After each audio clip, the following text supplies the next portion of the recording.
Assalamu alaikum, everyone.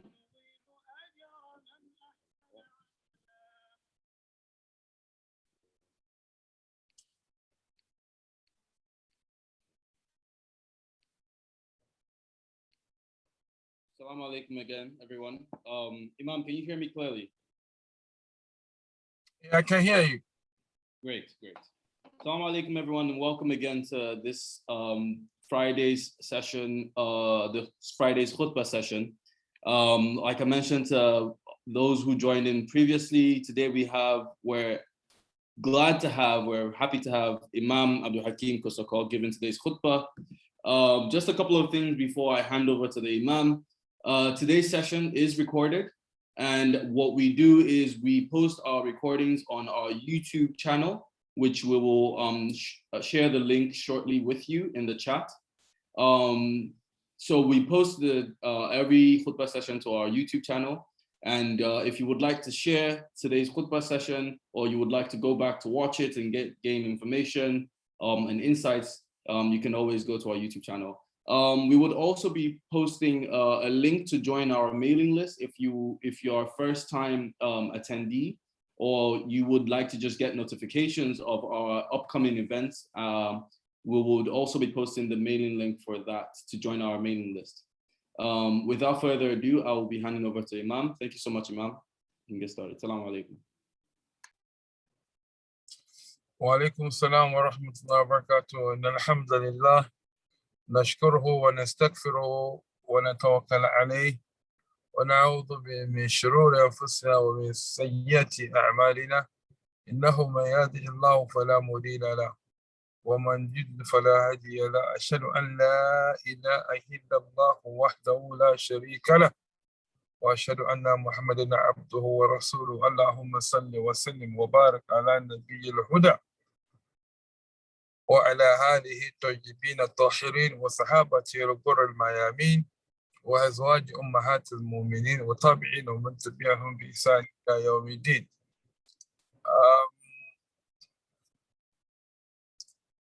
We give thanks to Allah who has made it possible for us to witness today. We ask Allah to continue to shower His blessings upon the soul of our noble Prophet Muhammad, the one that Allah Himself has sent us to be our teacher, our leader, our mentor, our patron in all that is good. And then we ask Allah to continue to guide all the Muslims to the one that pleases Allah. Today, I'm going to talk about something that is still on. It is the story of our father, Ibrahim alayhi salatu wasalam. When Allah talked about history of people, the history does not mean that He wants you to just hear it and then play about it. Allah wants you to learn, you know. He said, Bismillah ar-Rahman ar-Rahim,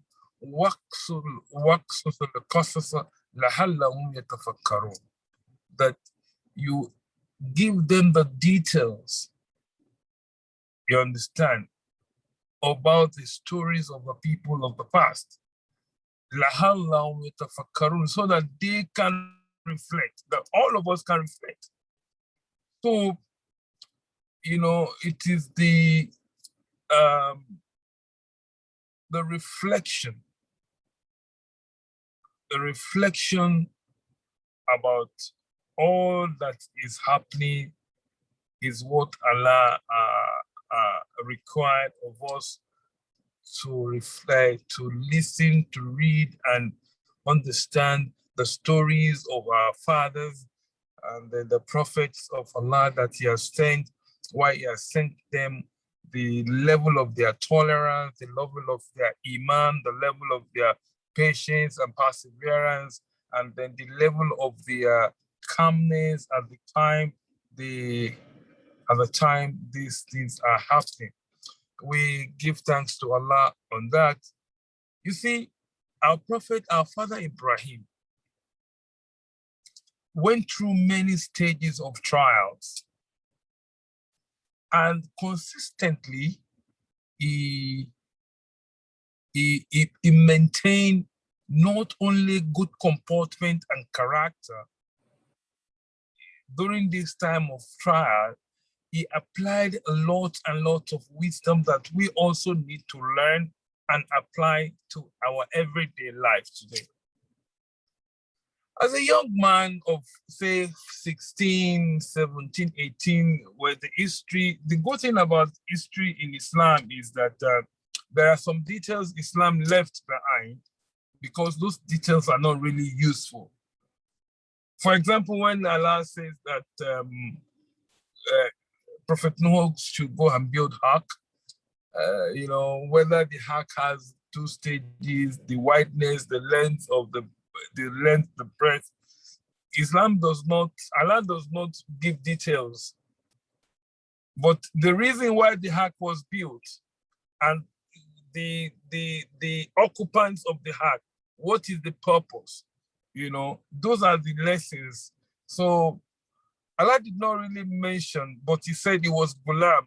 Ghulam means a child in his adolescent, in the teen year, between age of 14 or age 15, 16 to 18, probably. So he engaged his fathers. He engaged the people of the country where he stays in an intellectual discussion.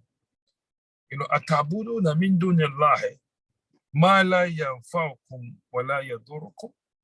Are you worshiping other than Allah?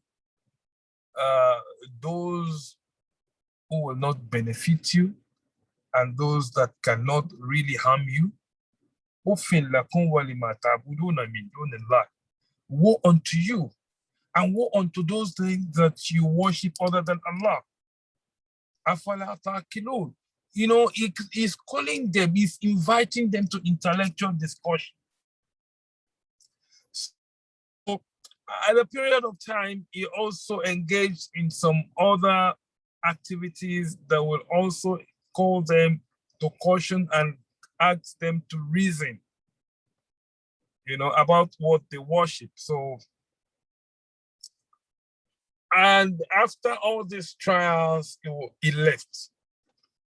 He left and he was asked to go. You see, when he was asked to go,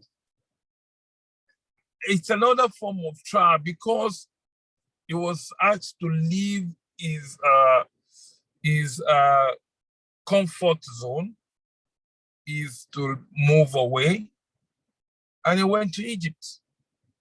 When he got to Egypt, there was a tyrant leader there who actually wanted to sleep with his wife, and then eventually he got another wife. And this was a man who's been serving Allah, and the purpose by which the prophets ask Allah for children is not because they want to compete with people, but because they know that obviously their children will be the first group of people who will understand and will not want what their father is doing to die. So yes, Kala, he said, Auzubillahi minash shaitanir rajim, Bismillahir Rahmanir Rahim. Rabbi abli minas salihin. Wa basharillahu bi gulamin alim. Falamma balaga saya. Qala ya bunayya inni ara fil manami anni asbauka fanzur madha tara. قال يا أبتي فما تؤمر ستجدني من دوني إن شاء الله من الصابرين. فلما أسلم فتله للجبين وناديناه أن يا إبراهيم قد صدقت رؤياي إنا كذلك نجزي المحسنين إن هذا لهو البلاء المبين فبديناه بذبح عظيم وتركنا عليه في الآخر سلام على إبراهيم كذلك نجزي المحسنين ومن عبادنا المؤمنين وبشرناه بإسحاق ونبيا من الصالحين وباركنا عليه وعلى إسحاق ومن ذريتهما محسن وظالم لنفسه مبين. You see,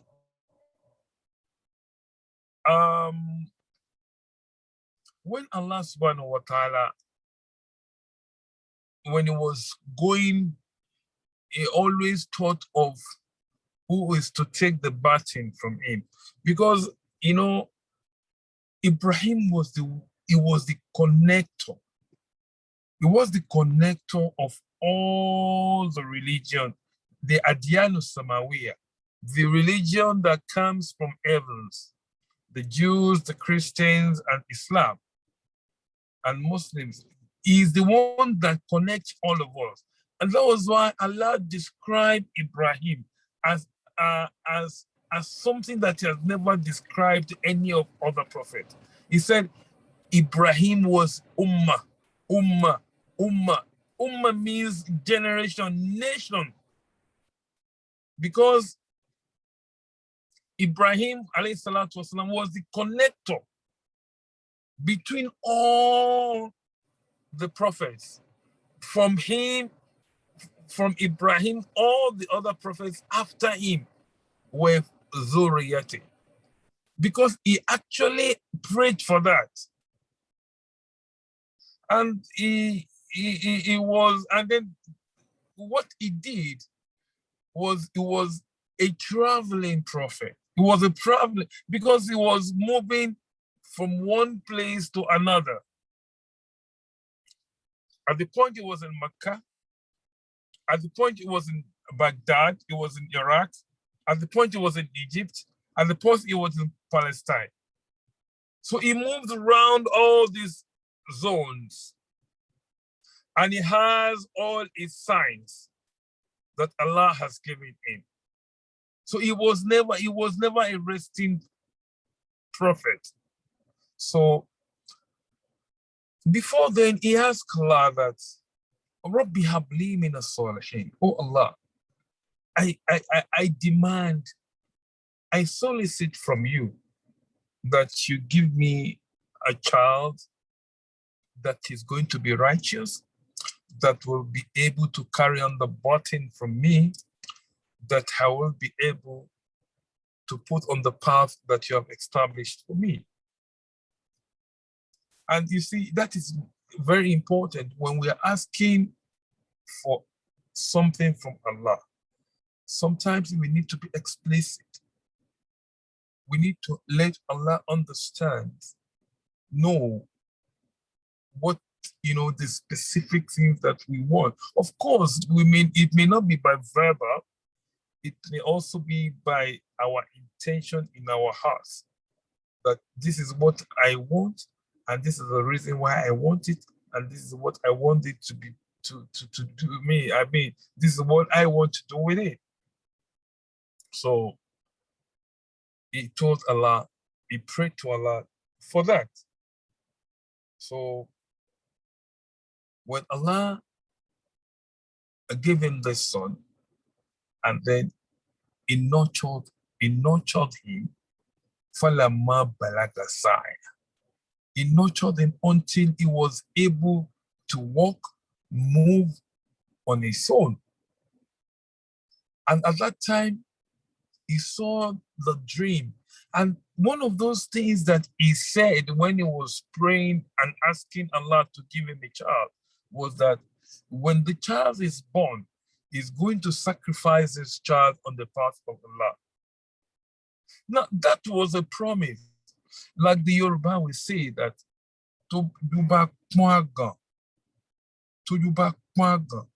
have Torah, when the barren, it was pushed to the wall, will ask Allah to give him a child, and that child will die immediately. You understand? Just for him or her to experience what childbearing is. So he told Allah that, I'm going to sacrifice this child for you. So he was never reminded. He was never reminded at any point until the child was old enough. Until the child was old enough. So when the child was old enough, فَلَمَّا بَلَغَ السَّعْيَ, he had a dream. And he called, and again, you see, this is another area when we all need to train our child, not only training, children not only, it is not verbal discussion that you train them. It is what they see you do. It is what your children see you doing. That thing is more powerful than what you ask them to do. If you don't ask them, if you don't behave properly, you normally behave very well in their presence, you cannot tell them to do what they don't see you do. If you want them to pray, pray and let them see you pray. Pray and let them see you pray. Behave very well, behave righteously, and let them see you behave righteously, rather than teaching them only. You teach them, you talk to them, but at the same time, you let them see you do what they want, what you want them to do. So because Ismail alayhi salatu wasalam sees his father, knows the kind of father he has as a righteous father. So when Ibrahim called him and said, I saw in my dream that I sacrifice you to Allah. And this was what I have been promised. I promised Allah even before you were born. That was between you and Allah. I wasn't involved. The child could have told him I wasn't involved. But because both of them based their relationship not only on physical, but on spiritual. The son believed in his father. So let's all of us ask ourselves, are our sons, are our daughters believe in us? Will they trust us?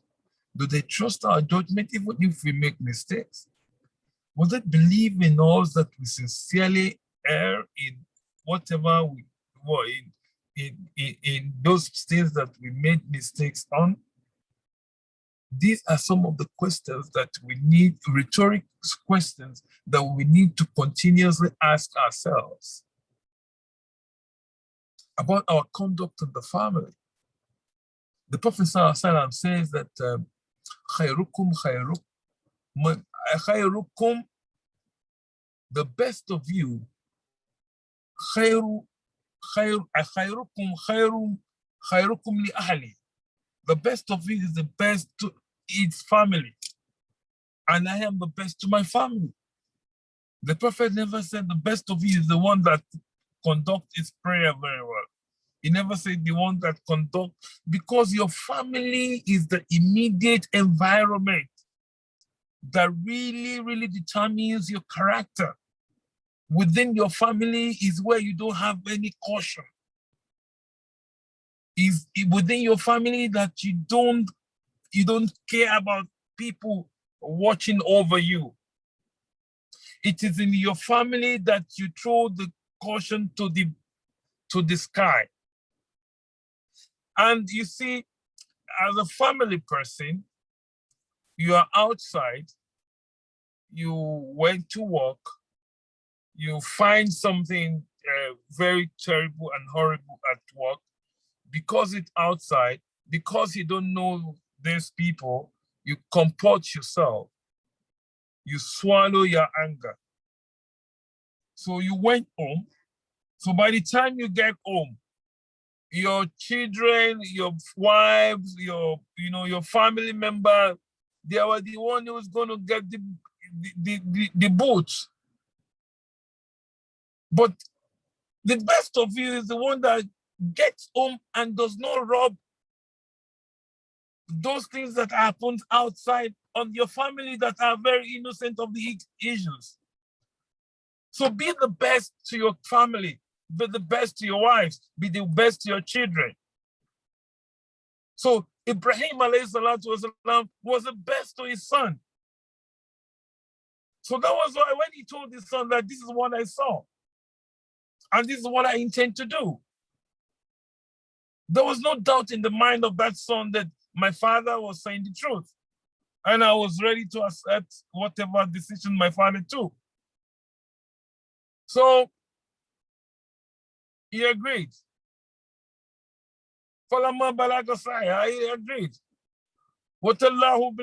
And when he was laid by his side and was trying to fulfill, and Allah realized, Allah knows that, okay, you are the verge of fulfilling. You see, he was trying to slaughter his child, his son for Allah. And as sharp as the knife was, he couldn't cut. One, you see, the power to sharpen is one thing. The power to cut is another thing. The power to cut resides with Allah. As-sikin la taqta illa bihidnillah. Knives could not cut anything except with the permission of Allah. When Ibrahim والسلام, was put in the fire, in the blazing fire, the fire couldn't burn him because the power to burn resides only with Allah. He said, وَمَا تَرْكَ مِنْهُ إِلَّا الْحَبْلِ مَرْبُوطٌ بِهِ. The only thing that was born was the rope which was used in tying him. So Prophet Ibrahim والسلام, was couldn't cut. So when this happened, Allah now called him. فَنَدَيْنَاهُ أَيَا إِبْرَاهِيمُ قَدْ صَدَقْتَ رُؤْيَا. Now you have testified to the oneness and the truthfulness of what you have seen. Because Ibrahim could have given an excuse that it's just a dream. He could have given an excuse that if Allah actually wants me to sacrifice my son, Allah could have sent angel. Because that is very important. There wasn't going to be any ambiguity. There shouldn't be any ambiguity in this. Because dreams could be just dream. And everybody can interpret dreams in any form. And he could have interpreted it in another way. But he said, no, I have promised Allah this. This was what I said before you were born, and I'm going to carry it out. So when that happened, Allah now said, فَنَدَيْنَاهُ, and Allah called him. Then Allah replaced Ismail with بِذِبْحٍ عَظِيمٍ. بِذِبْحٍ عَظِيمٍ, a very, very, magnificent ram. And this was what led to what we were doing today. For everything that surrounds the months of Dhul Hijjah, everything that surrounds Dhul Hijjah is about Ibrahim, is about Isaac, is about Hajar. The Yawm al-Tarwiyah, the Hajj itself when Ibrahim built Kaaba, and he says, "Oh Allah, ijal hadha balada amina warzuq ahlahu min ath-thamarat." Oh Allah, this country, this town, secure this house. Because of this house, secure this town. And provide, because that place was a desert. And he asked Allah to make provisions for them in terms of sustenance, in terms of security, in terms of economy, in terms of social. Let people attach the hearts of the people to them. Let them go pay visits to the house. Let them perform Umrah, let them perform Hajj. That was his prayer. You know, and when he left, when the Jurhum are the tribe from Yemen, who later came and settled in Mecca, when they were passing, his wife gave birth in such a very weak circumstance and dangerous environment, loneliness. She was lonely. And when she gave birth to Ismail, she was running from Safa to Marwa.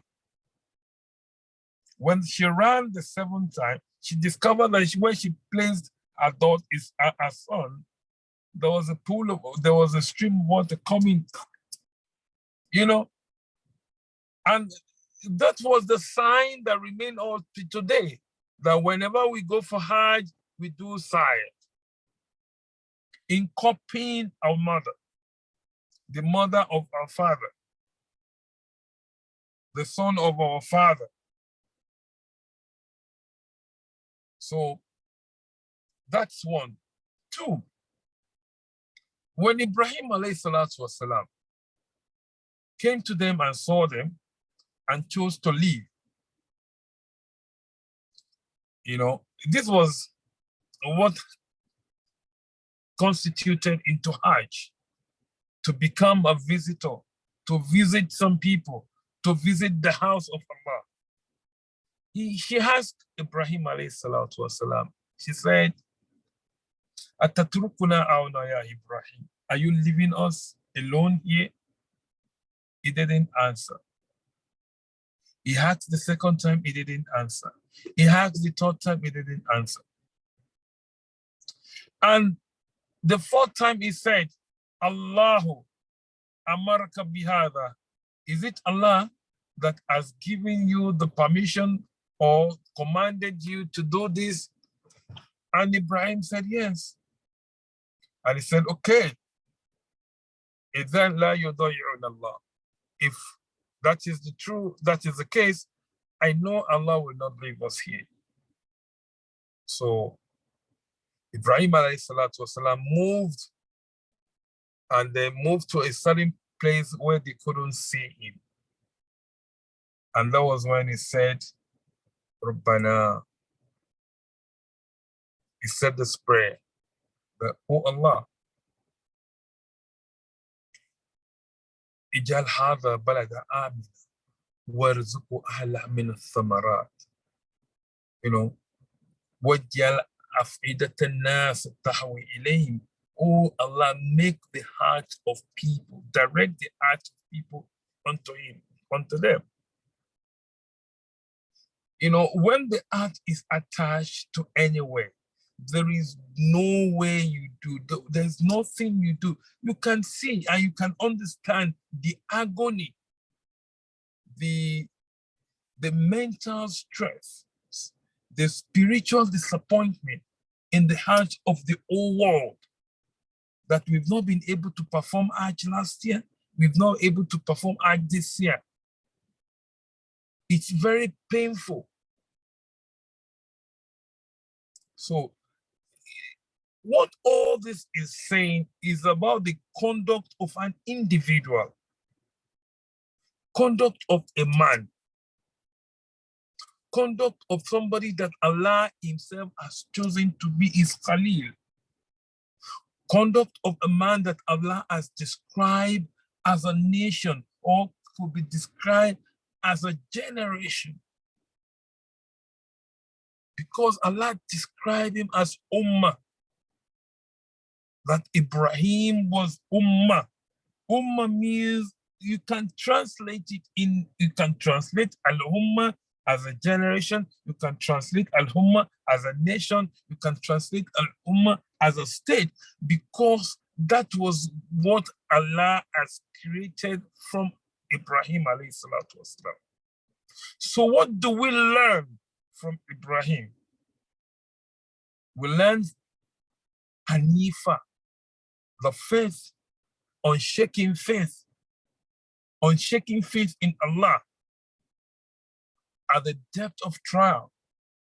At the depth of trial, when fire was blazing, Jibril came to him and said, Alaka haja, do you have something that I can do for you? He said, no. Amma ilayka la, wa amma ilallahi bala.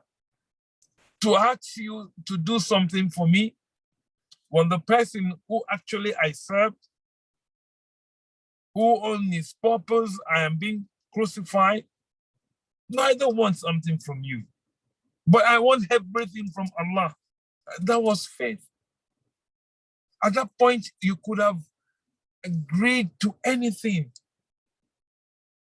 And he said, Hasbunallahu wa ni'mal wakil. Yakfin Allah. Allah is enough for me. Wa ni'mal wakil wa la na'tamid illa Allah.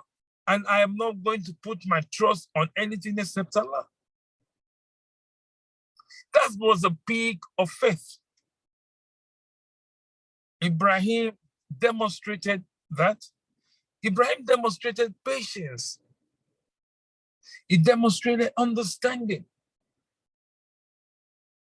He demonstrated courage.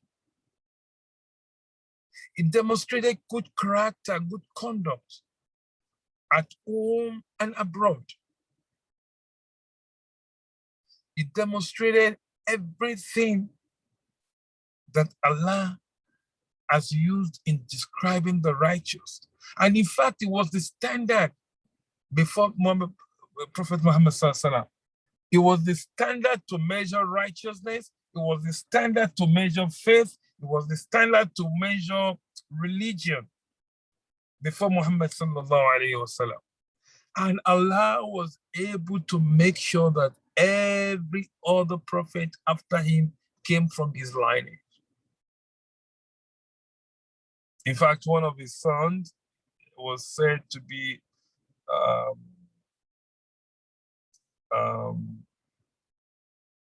it is called Al-Karim. Ma huwa Al-Karim? Al-Karim huwa Al-Karim, Ibn Al-Karim, Ibn Al-Karim, Ibn Al-Karim. That means the prophet, the son of a prophet, the son of a prophet, the son of a prophet. That was Yusuf alayhi salatu wasalam. Yusuf was the son of Yaqub. Yaqub is the son of Isaac. Isaac is the son of Ibrahim. So Allah made sure that all the other prophets after Ibrahim, they came from the lineage of Ibrahim. And he made sure that the last and the best of those prophets came from the lineage of Ismail. Ismail, who was also used as the basis, of establishing his faith in the unseen as well. So I ask Allah to bless the soul of our father, Ibrahim, to make us all the children of Ibrahim be able to send a good baton onto the next generation in terms of our faith, in terms of our patience, in terms of our conduct in the society. And may Allah in his mercy reform the world. May Allah reform the world, because the world has gone back to the state of Jahili, even worse than Jahili. May Allah in His mercy restore back our dignity, restore back our faith, restore back our iman, patience, and perseverance in the face of his own trial, in the face of the trial which we have created by ourselves. أقول قولي هذا أستغفر الله لي ولكم. I said all I've said. I seek for Allah's forgiveness for myself and for you. I leave the space now for a question and answer for now. Assalamu alaikum wa rahmatullahi wa barakatuh. Wa alaikum assalam wa rahmatullahi wa barakatuh. Thank you so much, Imam, for that very insightful khutbah. I think we all have a lot to take away from, like you said, the life and trials and tribulations and the experiences of Prophet Ibrahim alayhi salatu wassalam. Like the Imam said, we now have the question and answer Q&A session. I will be reading out. I seem to have lost. I saw there were some questions that were submitted earlier. I seem to have now lost those. Imam, can you see the questions on your end? Or I was about to read. Somebody can, everyone. I was about to read them out. Can I, Hamza? Can I read them out? Please do. Okay. The first question says, excuse me. I've heard of this hadith that says paradise will be forbidden for the man who does not make sure his wife and female members of his household wear hijab and dress modestly. Can you please confirm if this hadith is authentic? My understanding is there is no compulsion in the religion, so it can encourage them to wear the hijab, but if they refuse, it should not be accountable for their action. Thank you. Well, I want to let you know something. I will, the hadith exist really, and then the hadith is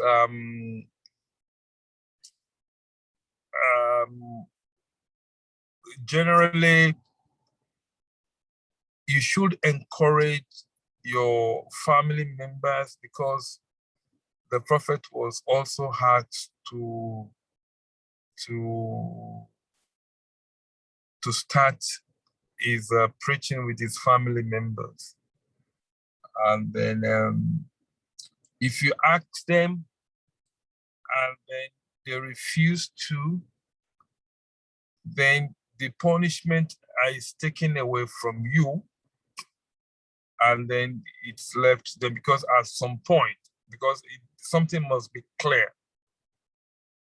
At some point, like I said, the training of a child is not verbal. The children will always want to emulate their parents. The boy will always want to dress like the father. The girl will always want to dress like the mother. So if your daughter sees, and again, you have to continue that training by the type of school you enroll your children with, by the type of children you also allow them to move with. At the time they are, at the time that you still have the real grip over them. At the time they can still be smacked, because sometimes you also need to be hard on kids before they get to do the right thing. We also pass through that stage in our lives. But if the child now grows up, and because the point we should know is that by the time they are gaining strength, we are becoming weaker. So if stage we come that they have more strength than us, and they are going to be the one in control. So at that point, you need to pray for Allah's guidance and support, and also continue to encourage them. But if they fail to, and then you leave everything to Allah, but you must be seen as a parent to do your own part And then, إِنَّكَ لَن تَهْدِي مَنْ أَحْبَبْتَ وَلَكِنَّ اللَّهَ يَهْدِي مَن يَشَاءُ. And because Allah told the Prophet when his uncle died, and then he died as a non-believer, and he felt very bad, and then Allah to tell him that, you cannot choose who you want to lead as to be righteous. Allah will not choose, Yahdi man yasha. Allah chooses to guide people sometimes, and then may Allah make us to be very lucky to be among those that He is choosing to be in the right path. Allahu A'lam. Thank you very much, sir. I have another question. This says, if you notice a family member starts to maintain a distance from the close relationship you previously had with them for no obvious reason, and you reduce contact or visiting them based on that to give them space, is that considered? You know what? Please come again. If you notice a family member starts to maintain a distance from the close relationship you previously had with them for no obvious reason, and then you reduce contact or visiting them based on that to give them space, is that considered cutting ties of kinship? Well, what is considered cutting ties of kinship is that when they need your assistance and you are in position to do and you fail to do. You understand? When they need your advice and you need to give them good advice, you refuse to do. When they need you, when your service is needed and you refuse to do that, that is cutting ties. It is good that we visit ourselves, but sometimes, look, there are some things that our religion generally will give a general rule. You understand? But there are some specifics that may not, come under that general rule. This is just one of the things that I consider as specific. Somebody trying to withdraw depends on a lot of things. That's why, as a family, you need to ask, are you withdrawing from me because there was an issue? Or is that because of something that I did wrong? So when you try those things out and sincerely both of you discussed and there was no wrong, because sometimes you just want to have your peace, you want to have your, yes, but as people, when your family needs you, even you don't need to let them tell you, when you notice that there's something needed, because even Allah says that those you give your ram to, wati emul konya wal mutara, al konya, those who will not come to you and ask, but they are hungry. When you identify them, you give them. So if you identify the fact that a family member has moved away from you, you understand, and you need to bring back that ties, then you need to do more and then find out what is the problem. And then when you find out that there's no problem, it may be, sometimes when we grow, our perception about life changes. You understand? And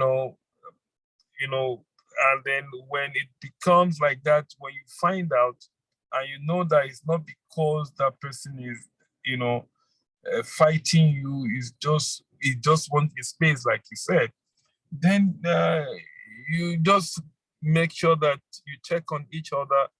It's very easy nowadays. You can send messages, you can just call the person, you can just wake up on Monday and pump into his house. I am here to see you. You may not even sit down. Are you okay? The families are fine and all that. And you can take your leave. So because you don't visit yourselves every day, because you don't go, doesn't mean that you have broken family ties. All right, thank you, sir. This is the last question. This says, Jazakumullahu khairan. We note, okay, we have one more question. Okay, so one more after this. We note that Ibrahim alayhi salam's heart was very connected to Allah. What steps can we take in following his footsteps, especially when we know that we have deviated from the straight path? When you know that you have deviated, the Quran said that Ya ayyuhalladhina amanu taqullaha wa kunu ma'a sadiqin. Every time you understand that you are going, you have diverted a bit. When you divert just small, you won't see diversion will be very insignificant. But by the time you move further, you will discover that the gaps becomes very, it's becoming wider and wider and wider. So immediately you discover that you are doing something wrong, initially assess yourself. And how do you assess yourself? The standard set by Allah, not the standard set by the society, not the standard set by the world, the standard set by Allah. You understand what I'm saying? So when you apply that standard, then you kunu ma'asalikin, be amongst the righteous, ask questions from people. Those things that you are doing that you feel, what are the retribution to do it. Withdraw yourself from the people who lead you astray. Stay with the people who will guide you, who will, try to be your toes, say your prayers, recite Ayatul Kursi, you recite Ma'awizatain, and then A'udhu Billahi Minash Shaitanir Rajim. All a lot of askar were there, engage in your tahajjud, engage in your dhikr very well, be with the people who will speak about things that will increase you spiritually, and then distance yourself from people who will encourage you to swim in sins. Allahu Alam. Jazakumullahu khairan, sir. So we've got another question. This one says, Assalamu alaikum, Imam. Jazakumullahu khairan for the beautiful reminder. My question is, how truthful is the statement of spouse that says, to you is your religion and to me is mine, to avoid practicing fulfilling their religious duties to Allah and the family? Can you please shed light on this? No, I don't understand the statement of what? Lakum dinukum waliya din, right? Yes. To you is your religion and to me is mine, to avoid practicing fulfilling their religious duties to Allah and the family. Can you shed more light on this? Their spouse, right? Yes. Okay, let me reread the question. It says, how truthful is the statement of a spouse that says, Lakum dinukum waliya din, to you is your religion and to me is mine, to avoid practicing fulfilling their religious duties to Allah and the family? Can you please shed more light on this? Okay, let me say this. Let me be clear about it. You see, when you want to marry, there's what we call kifao, that's compatibility. You marry somebody that you are religiously and spiritually compatible with. And then somebody who will grow with you in faith. Of course, you may have differences in understanding of some ahadith, understanding of positions of scholars as well. Even some scholars would differ. If particular scholar would differ from a particular opinion that he has given. One scholar, two opinion. You understand? Because of the reality of the circumstance of the same issues. So, in fact, the Prophet ﷺ also gave two opinions. An old woman an old man went to him and said, "Can I kiss my wife in Ramadan?" The Prophet said, "Yes." A young man said, "Can I kiss my wife in Ramadan?" The Prophet said, "No." So, the yes was that an old man who is probably no more sexually active, and then will understand the fact that having sex in Ramadan is a great offense and all that. And then kissing his wife in Ramadan is just an appreciation. That's the only level. But a young man who is still very active, untapped energy, will definitely may likely go beyond the boundary. So the best thing is for you just to cut him off from the beginning. So now, if you differ in matters of different opinion, because sometimes the scholars differ, and then a woman may be more, the man may be more attractive to one opinion and the woman differ. That's not issue, because if the scholars differ, all the opinions of those scholars are right. You understand? But lakum dinukum, if a man, because that ayah is referring to people who are not Muslims, who are not practicing Islam. And then we are not allowed, as a woman is not allowed to marry non-Muslim, not because of anything. It is to protect that woman herself. Because if you marry a non-Muslim as a woman, and the man fails to perform his duty on you as a wife and all that, you cannot take the man to Sharia court to implement your rights. But if a non-Muslim woman marry a Muslim man, and the man is not performing his duty as a husband, the non-Muslim woman can take a Muslim man to a Sharia court, and she's going to get justice. And the justice in Sharia court is not binding on a non-Muslim. That is the truth. And that's the reason why Allah protects Muslim women from marrying, prohibit Muslim women from marrying non-Muslim. So that is that. The issue that has to do with marriage of people of different faith, it's a very complex one, especially on the part of women. And then, this is where the issue of lakum dinukum waliya dini comes in. And then a man also who has also married a non-Muslim, the people of the book, whether Christian or Muslims, you will understand that there's a lot of compromise that you have to give. And then the point is, if we say you can marry people of the book, it is when a man, the scholars have said that it is when you reside in a country where there are no Muslims, and then you need to marry and not commit zina. But in the society we find ourselves today, there are a lot of beautiful, well-educated, well-mannered Muslim women around us that are not married, that we can marry. So why do you go outside the box? So the issue of lakum dinukum waliya dini does not come at all in marriage. If you marry people of your religion, Muslim, there is no need for you to say that you can differ in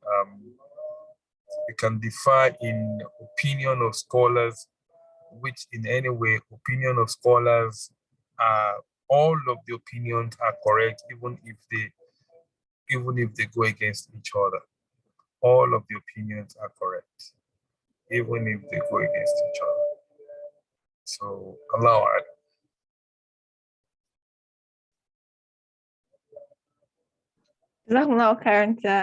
Our last question, inshallah, for today. This one says, related to a previous question, but this time around to do with friends.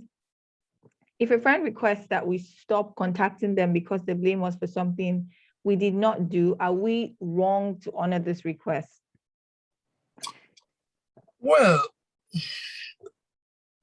let me give you an example of myself. I have a friend, although not a Muslim. We're very close. And I compromised a lot for him in the past. So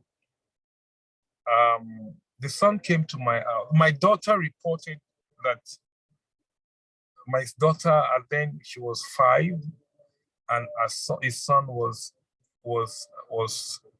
going to 14 at that time. And then my daughter told me that the boy tried to remove her pants, and then so whenever the boy comes around, she runs away. So it was a long time before I got to know, and I called the father, my friend, and I told him that, well, it is possible, I'm not accusing your son, but let's pay more attention to all these children and all that. So he said yes. So he got home, told his wife. His wife said, no, my son cannot do that. So they called me again, said a lot of things about my wife, said a lot of things about my mother-in-law. So, and said something that, a lot of things that are very offensive and insulting to my family. So I distanced myself from him.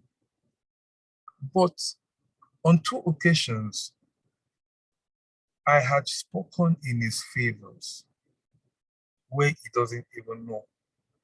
So even if you have to stay distance from somebody because of what has happened, you still hold up person the responsibility of protecting them when necessary. You still have to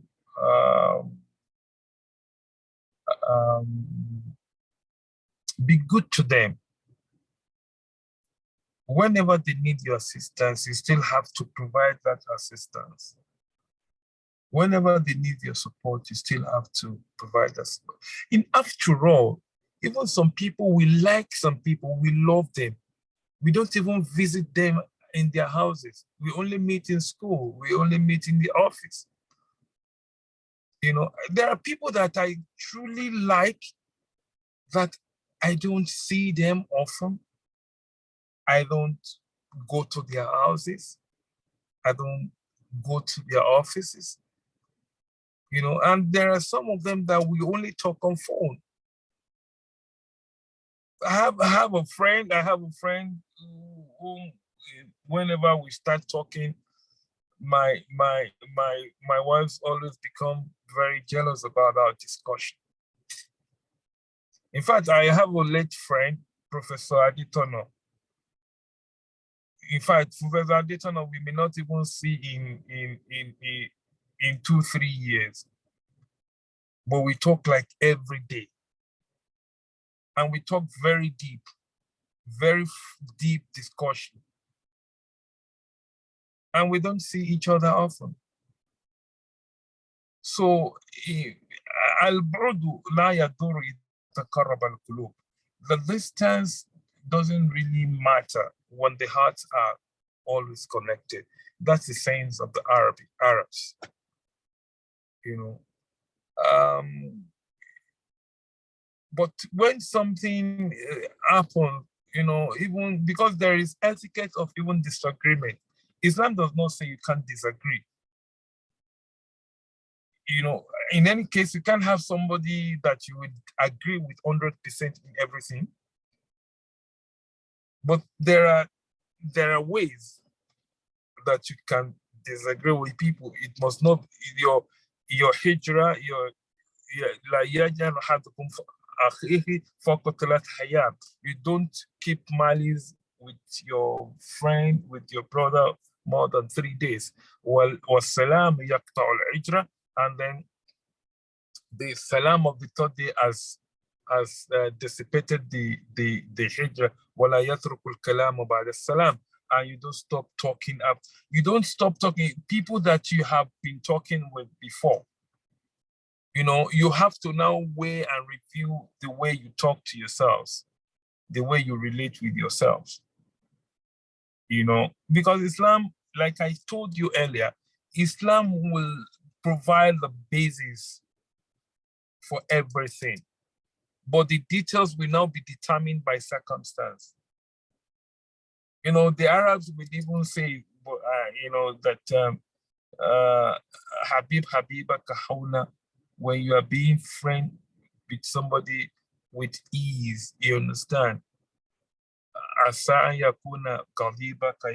Because sometimes if you do everything in open, you don't have your privacy with him and all that, a time will come when you will disagree.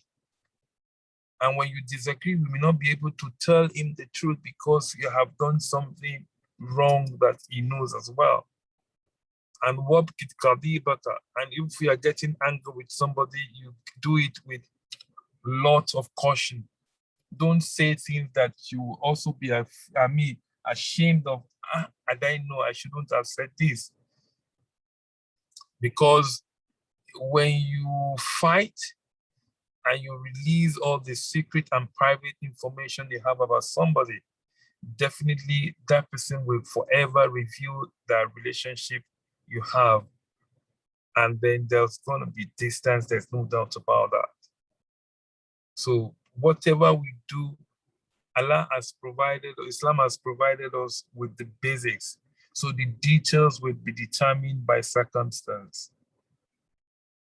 So you can review your relationship with people based on what has happened between you, but that doesn't stop you from being good to the person when they need your assistance. That doesn't stop you from protecting the person even when they don't know. And they don't even need to be aware that you're doing that for them. They don't need to be aware. Because do it as your own duty to Allah, not as a duty to them. Allahu Akbar. Jazakumullah Karen. Hamza, over to you so we can round up and end today's session. Alhamdulillah.